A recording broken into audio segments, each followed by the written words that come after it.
Hello मेरे प्यारे दोस्तों, बच्चों एवं मित्रों। आज जरूरी जानकारी में आज का विषय है big bang. Big bang theory. Big bang के बारे में जितने भी क्लास में पढ़ रहे बच्चे हैं वो तो सब जानते होंगे। तो बिग बैंग सच है या झूठ है? बिग बैंग को कौन सी ऐसी थ्योरी है जो सच साबित करती है और कौन सी ऐसी थ्योरी है जो कहती है कि नहीं, बिग बैंग जो है वो एक त्रुटिपूर्ण थ्योरी है। और मैं जब जानकारी इकट्ठा करने के लिए गया तो काफ़ी ज़्यादा जानकारी इकट्ठा किया है, वो सब आपके साथ शेयर करूंगा। बताऊंगा बिग बैंग की शुरुआत कब हुई, ब्लैक होल क्या है, बिग बैंग के शुरू होने के बाद कितने समय बाद ये ब्रह्मांड बनना शुरू हुआ, एक एक सेकंड का कितना ज़्यादा वैल्यू था और उस एक एक सेकंड में क्या क्या होता रहा। लेकिन जब मैंने सारी जानकारी इकट्ठा किया तो उन जानकारियों में जो मुझे सबसे बेहतर चीज़ मिली वो ये था कि बिग बैंग 100% त्रुटिपूर्ण थ्योरी है और इसमें लगभग लगभग कोई सच्चाई नहीं है। सच्चाई भर बस इतना ही है कि ये ब्रह्मांड कैसे बना उसको समझाने की एक थ्योरी है। जैसे कि आप लोग कोई मल्टीप्लाई करते हो, जैसे अलजेब्रिक एक्सप्रेशन का, जैसे x प्लस वाई और x प्लस वाई ब्रैकेट में रहता है तो आप मल्टीप्लाई करते हो, तो आप सीधे नेचुरल ढंग से भी कर लेते हो। नेचुरल ढंग मतलब बिना फॉर्मूला के यूज किए हुए। और एक होता है कि a प्लस बी का होल स्क्वायर का उसका यूज कर दो तो वो आपको एक फॉर्मूला डाल करके समझ में आ जाएगा। लेकिन नेचुरल तरीके से भी हम अलजेब्रिक एक्सप्रेशन का मल्टीप्लाई कर लेते हैं। वही है यहाँ बिग बैंग जो है वो एक ब्रह्मांड कैसे बना उसको समझाने का एक थ्योरी है, एक फॉर्मूला है। इसमें सच्चाई ना के बराबर है। सबसे पहले मैं बता दूं कि बिग बैंग थ्योरी को किसने दिया। सबसे पहले तो बिग बैंग थ्योरी का सबसे पहले जो ये थ्योरी दिया उनका नाम था George Lemaître. George Lemaître Belgium के रोमन कैथोलिक चर्च के एक पादरी थे, पढ़े लिखे थे और वो साइंटिस्ट भी उन्हें कहा जाता है। लेकिन बिग बैंग थ्योरी एक पादरी देता है और वो रोमन कैथोलिक चर्च का, आप सब जानते हो कि क्रिश्चियनिटी में भी रोमन कैथोलिक चर्च जो है वो सबसे ज्यादा त्रुटिपूर्ण जगह है। और भी पेंटिकॉस्टल चर्च है या फिर प्रोटेस्टेंट चर्च है, उनके और रोमन कैथोलिक चर्च में बहुत ज्यादा कमियां हैं। तो पादरी जी जो कुछ भी उन्होंने थ्योरी दिया उस पर काम चलना शुरू हो गया। और वो मैं ये कहता हूं कि ये थ्योरी सही साबित हो या गलत साबित हो वो तो भविष्य बताएगा। लेकिन एक बात जरूर होगा कि हम बहुत सारी चीजों का खोज करने में सामर्थ्यवान हो जाएंगे। जैसे कि आप केमिस्ट्री के बारे में जानते हो, केमिस्ट्री को एल्केमी ने शुरू किया और एल्केमी जी ने बोला था कि अगर हम कॉपर आयरन को मिक्स करेंगे तो सोना बन जाएगा, एलेक्सीर बनेगा, कहा था। केमिस्ट्री के बच्चों को याद होगा। लेकिन सब मिलकर के आयरन, कॉपर या ब्रास ये सब मिक्स करके सोना बनाना शुरू किया। आज तक उससे मिक्स करने से आयरन को और कॉपर को मिक्स करने से सोना तो नहीं बना, गोल्ड तो नहीं बना, लेकिन केमिस्ट्री की खोज हो गई और केमिस्ट्री में इतनी सारी खोज हो गई कि हम ढेर सारे दवाइयों को ढूंढ लिया, यानी कि कहीं ना कहीं फायदा हुआ। तो बिग बैंग भी ऐसा ही है। यह थ्योरी जो है वो एक वैकल्पिक थ्योरी है। वैकल्पिक थ्योरी का मतलब जानते हो कि किसी न किसी तरह समझाने का ये एक तरीका है। 1927 में जॉर्ज लेमेत्रे जो कैथोलिक पादरी थे बेल्जियम का, उन्होंने ये थ्योरी दिया लोगों को कि बिग बैंग से ये ब्रह्मांड बना है। इसके अलावा 1929 में जब हवेल आए और उन्होंने हवेल का बहुत बड़ा दूरबीन बनाया और उस दूरबीन से उन्होंने देखा कि सभी आकाश गंगाएं दूर जा रही हैं, तो जॉर्ज लेमेत्रे का जो बिग बैंग थ्योरी है वो सही साबित हो गया इससे कि अगर सारी गैलेक्सी, हवेल का ये कहना था और हवेल के दूरबीन से देखा गया कि सारे गैलेक्सी एक दूसरे से दूर जा रहे हैं, तो जब सारे गैलेक्सी एक दूसरे से दूर जा रहे हैं तो इसका उल्टा सोचो कि सब दूर जा रहे हैं तो किसी न किसी एक पॉइंट से वो शुरू हुआ होगा, तभी तो वो दूर जा रहे हैं, हुआ होगा ना। तो यही सिस्टम था कि अगर गैलेक्सीज दूर जा रहे हैं तो वो उसको सिमटना शुरू करे तो वो किसी एक पॉइंट पर जाकर फिक्स हो जाएगा। उसी पॉइंट को कहा गया बिग बैंग थ्योरी। आगे आइंस्टाइन ने भी इस पर में काम किया, लेकिन आइंस्टाइन की थ्योरी रिलेटिविटी है, थ्योरी ऑफ रिलेटिविटी। देखो, बिग बैंग थ्योरी तब तक सच साबित नहीं होगा जब तक थ्योरी ऑफ एवरीथिंग साबित ना हो जाए। इसीलिए थ्योरी ऑफ रिलेटिविटी तो सिद्ध है आइंस्टाइन जी का, लेकिन थ्योरी ऑफ एवरीथिंग आज तक साबित नहीं हुआ है। आगे जो है 1993 में एक कोब COBE नामक एक सैटेलाइट को लॉन्च किया गया। लॉन्च तो किया गया था 1989 में कोब को, लेकिन इन्होंने जानकारी लेकर आया 1993 में। कोब को भेजा इसलिए गया था ताकि दुनिया का जो सबसे पुरानी रोशनी है, जो सबसे पुरानी विकिरण है, उसको खोज की जाए, और उसको खोजने में ये समर्थ हो गए थे कोब। लेकिन कोब ने इसको ढूंढ के तो लाया कि सबसे पुरानी विकिरण है, रेज है, किरणें हैं, रोशनी है। तो इसके लिए कोब में 3 चीजें डाली गई थी, FIRAS, DMR और कोब। ये 3 चीजों से कोब नामक सैटेलाइट लैस था। अब यह साबित हुआ कि दुनिया की सबसे पुरानी रोशनी ढूंढ ली गई। सबसे पुरानी रोशनी ढूंढ ली गई, इसका मतलब वो बिग बैंग से निकला। बिग बैंग से निकला तो बिग बैंग को कहा गया कि वहां विस्फोट हुआ। यहां पर गड़बड़ है। अरे, जो सबसे पुरानी रोशनी कोब ढूंढा वो किसी एक बिंदु से आ रही होगी, ये तो मान सकते हैं, लेकिन उस एक बिंदु पर विस्फोट हुआ और तब ये रोशनी या विकिरण, रेडिएशन ब्रह्मांड में शुरू हुआ, ये नहीं मान सकते, ये नहीं माना जा सकता। विस्फोट वाली बात तो बिल्कुल भी नहीं। अब आते हैं कि बिग बैंग कब हुआ था। तो आज से 13.8 बिलियन ईयर्स पहले, आज से 13.8 बिलियन बरस पहले बिग बैंग थ्योरी हुआ था, ऐसा साइंटिस्ट का मानना है। लेकिन हमारे पास इस बात का कोई पक्का सबूत नहीं है। Black hole 13 billion years ago बना, यानी कि बिग बैंग के शुरू होने के 13.8 यानी कि 0.8 बिलियन ईयर्स के बाद ब्लैक होल बनना शुरू हुआ। हम बता दें कि पृथ्वी पर 700 साल का 1 मिनट होता है ब्लैक होल में। ब्लैक होल का 1 मिनट पृथ्वी के 700 ईयर्स के इक्वल होता है, बराबर होता है। अब हम देखेंगे बिग बैंग थ्योरी है क्या। तो बिग बैंग थ्योरी ब्रह्मांड की उत्पत्ति और विकास के बारे में व्यापक रूप से स्वीकृत एक वैज्ञानिक सिद्धांत है। इसके समर्थन में काफी मजबूत सबूत है और हम उस सबूत को अभी बताएंगे। और यह थ्योरी ब्रह्मांड की उत्पत्ति के बारे में मात्र एक सिद्धांत है। थ्योरी में विस्फोट हुआ था, ये बिल्कुल और 100% गलत है। यह विकास के, ब्रह्मांड के विकास के बारे में बताता है कि आज के रूप में जो ब्रह्मांड विकसित हुआ वो कैसे हुआ होगा। लेकिन उस पॉइंट में विस्फोट हुआ, ये थ्योरी की बात सच नहीं है।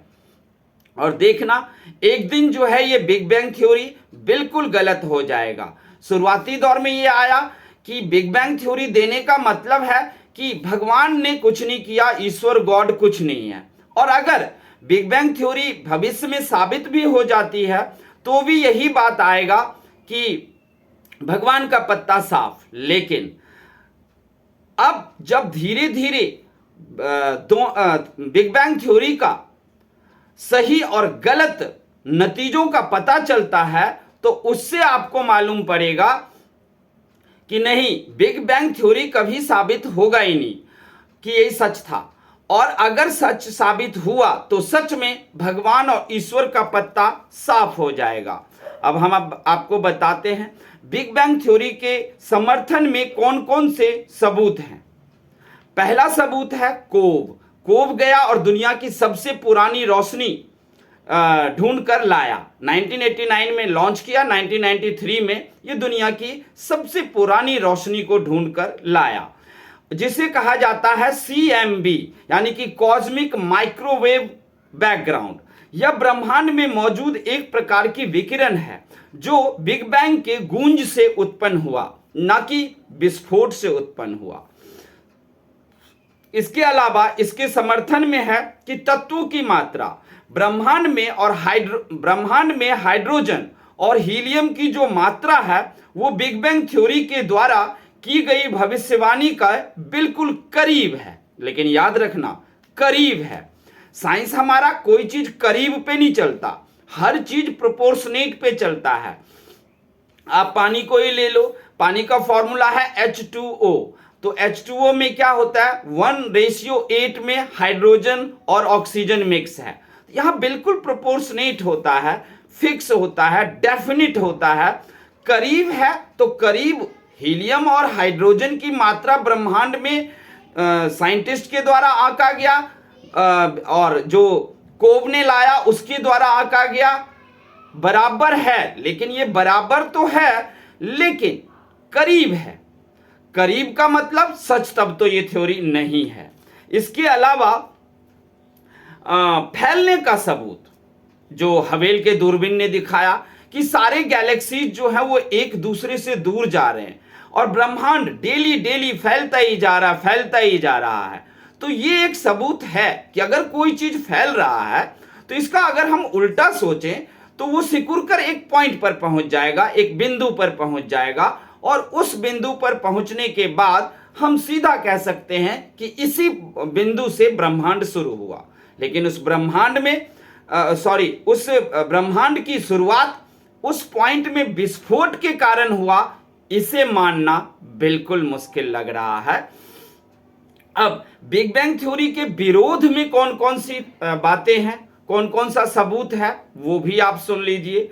बिग बैंग के थ्योरी में, हालांकि ये बहुत ही एक प्रसिद्ध थ्योरी है, प्रसिद्ध सिद्धांत है, लेकिन व्यापक रूप से ये गलत है। गलत धारणा कि ब्रह्मांड की उत्पत्ति का वर्णन करता है, यह बिल्कुल गलत है। कि बिग बैंग ही ब्रह्मांड के उत्पत्ति का वर्णन करता है, यह बिल्कुल गलत है। बिग बैंग एक समझाने का प्रयास है कि ब्रह्मांड एक छोटे से बिंदु से विकसित हुआ है, यह मान सकते हो।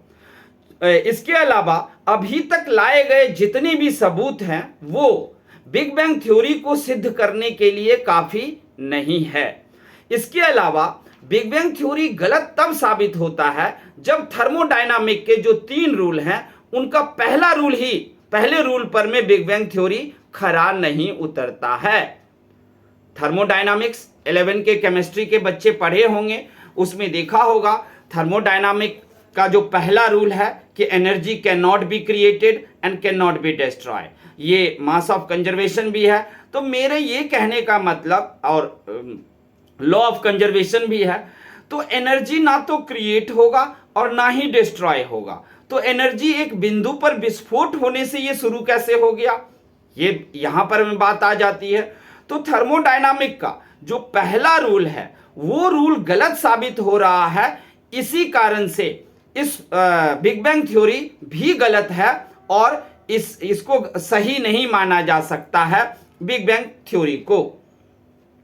हीलियम की मात्रा, इसके अलावा हीलियम की जो मात्रा है वो साइंटिस्ट के द्वारा ढूंढे गए और ब्रह्मांड में ढूंढे गए मात्रा के करीब है, बराबर नहीं है। तो इससे भी पता चलता है कि बिग बैंग थ्योरी एक सोची हुई काल्पनिक बातें और कुछ भी नहीं। ईश्वर, अब ये बात है कि जब बिग बैंग के बिंदु पर विस्फोट हुआ ही नहीं तो फिर बिग बैंग की शुरुआत या ये सब कैसे हुई, तो हम साफ कह सकते हैं कि तब ईश्वर ही बिग बैंग है। क्या कह सकते हैं कि ईश्वर ही बिग बैंग है। ईश्वर उस बिग बैंग पॉइंट जो बिंदु है उसके पीछे ईश्वर है और वही ये सारा काम और सृष्टि की रचना और ब्रह्मांड की रचना किया है। बिग बैंग के उस पॉइंट पर, बिंदु पर विस्फोट कुछ भी नहीं हुआ था। इसके अलावा वैज्ञानिक की जो बिग बैंग की थ्योरी है, सिंगुलैरिटी थ्योरी, सिंगुलैरिटी थ्योरी भी बिग बैंग की थ्योरी प्रूफ नहीं करता है। अब आते हैं कि जो बिग बैंग के बारे में जो हमें समझाया जाता है वो कैसे कैसे करके। तो बिग बैंग की पॉइंट, जिस बिंदु पर मान लो कि सिद्धांत के अनुसार विस्फोट हुआ, जबकि विस्फोट तो हुआ नहीं, और अगर विस्फोट हुआ ही सिद्धांत के अनुसार, तो कैसे कैसे करके ब्रह्मांड की रचना हुई ये देखो। तो बिग बैंग जब हुआ और बिग बैंग में विस्फोट हुआ या बिग बैंग की शुरुआत हुई, तब से लेकर 10 युग को पढ़ोगे। 10 युग के बाद आज का ये ब्रह्मांड देख रहे हो, जीव जंतु हम सब हैं। बिग बैंग के बाद के जो युग हैं उनको 10 भागों में बांटा गया है। पहला है प्लैंक युग। प्लैंक युग में तापमान 10 का पावर 40 केल्विन था, जो कि बहुत ज्यादा था, इसको काउंटिंग करना भी मुश्किल है। और इस समय ब्रह्मांड की यही थी, इसको बोलते हैं प्लैंक युग, बिग बैंग के बाद। दूसरा है ग्रैंड यूनिफिकेशन युग। ग्रैंड यूनिफिकेशन युग बिग बैंग के बिंदु में विस्फोट हुआ हो, उसके बाद 10 का पावर 36 सेकेंड 43 सेकेंड -43 सेकेंड में था, और उस समय 10 का पावर 36 केल्विन तापमान था। अब आता है जिस समय सिर्फ वहां पर में विकिरण हो रहा था इस युग में, यानी कि रोशनियां निकल रही थी। ध्यान रखना, 10 का पावर -43 सेकेंड, 10 का पावर, यानी कि बिग बैंग थ्योरी होने के 1 सेकेंड भी कंप्लीट नहीं हुआ था। 10 का पावर -43 सेकेंड में विकिरण शुरू हुआ था और तापमान था 10 का पावर 36 केल्विन। इसको बोलते हैं हम ग्रैंड यूनिफिकेशन युग। तीसरा युग है इन्फ्लेशन युग। इन्फ्लेशन युग बिग बैंग होने के 10 टू द पावर -35 सेकेंड में ये शुरू हो गया था, इन्फ्लेशन युग। इस समय तापमान था 10 पावर 23 और अभी विकिरण ही हो रहा था, रेडिएशन ही हो रहा था। उसके बाद फोर्थ है इलेक्ट्रोविक युग। इलेक्ट्रोविक युग जो हुआ वो बिग बैंग के 1 सेकेंड अभी भी पूरा नहीं हुआ है। बिग बैंग के 10 पावर -32 सेकेंड के बाद शुरू हुआ और तब इसका तापमान था 10 का पावर 20 केल्विन। और अब विकिरण हो ही रहा था, रेडिएशन, लेकिन अब ग्रेविटी और विद्युत चुंबकीय बल और परमाणु बल की शुरुआत हो गई। लेकिन अभी बिग बैंग का 1 सेकेंड पूरा नहीं हुआ है और 4 युग बीत चुके। पांचवा है क्वार्क युग। क्वार्क युग बिग बैंग के 10 टू द पावर -12 सेकेंड के बाद शुरू हुआ क्वार्क युग, जिसमें तापमान था 10 का पावर 16 केल्विन। क्वार्क युग में इलेक्ट्रॉन बन गया था। जानते हो ना, इलेक्ट्रॉन, प्रोटॉन, न्यूट्रॉन। तो इलेक्ट्रॉन क्वार्क युग में बना और वो 10 टू द पावर -12 सेकेंड में, यानी कि अभी ये 5वां युग क्वार्क युग भी बीत गया, लेकिन अभी बिग बैंग का 1 सेकेंड पूरा नहीं हुआ है। 1 सेकेंड में 5 युग बीत चुका है और 1 सेकेंड कंप्लीट नहीं हुआ है। क्वार्क युग में ही अब इलेक्ट्रॉन बन गया और बड़े कण अभी नहीं बने थे, जो बड़े बिग कण होते हैं। छठा युग आया हेड्रॉन युग। हेड्रॉन या लेप्टॉन युग कहते हैं इसको।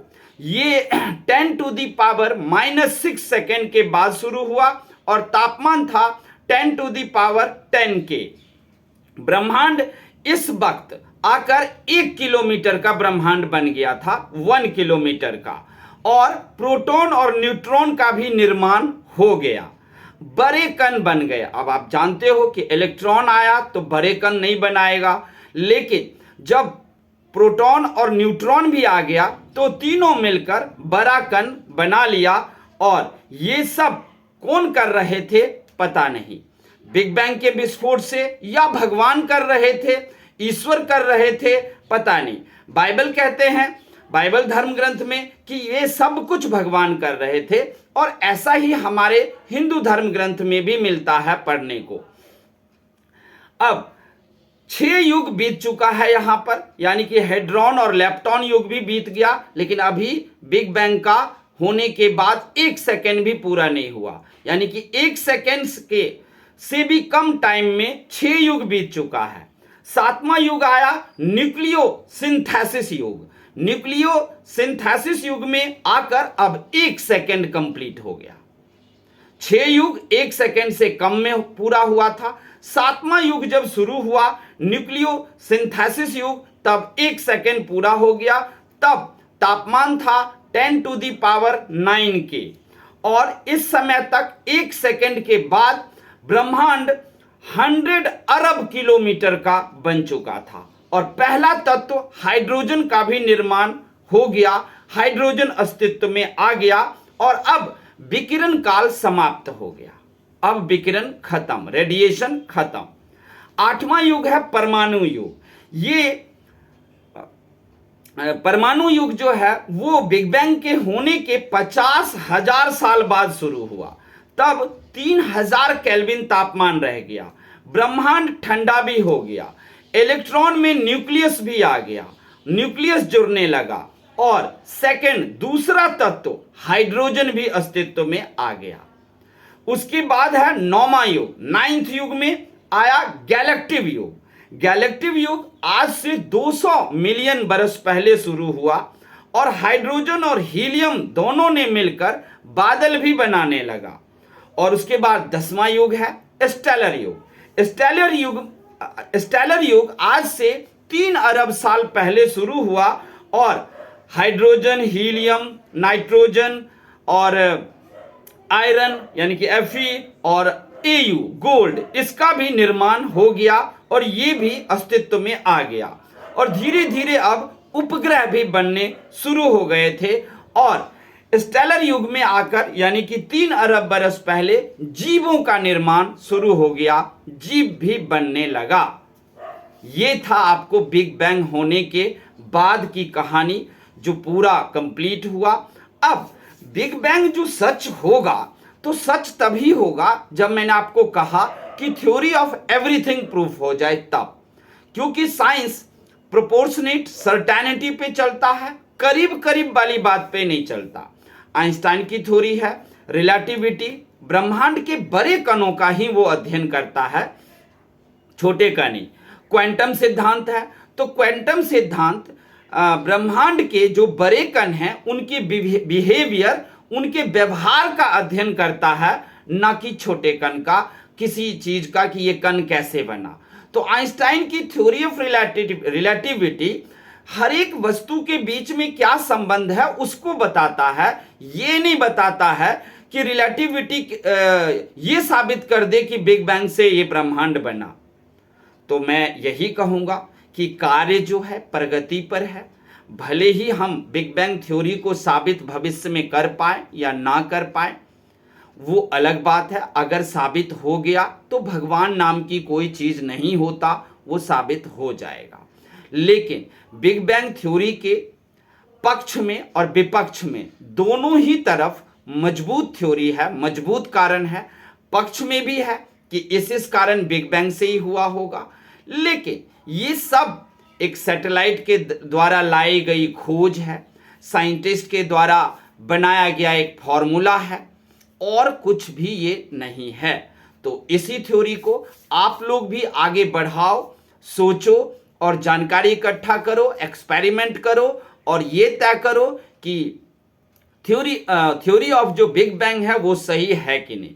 इतना तो साबित हो चुका है कि थ्योरी ऑफ बिग बैंग में किसी भी प्रकार का कोई विस्फोट नहीं हुआ था।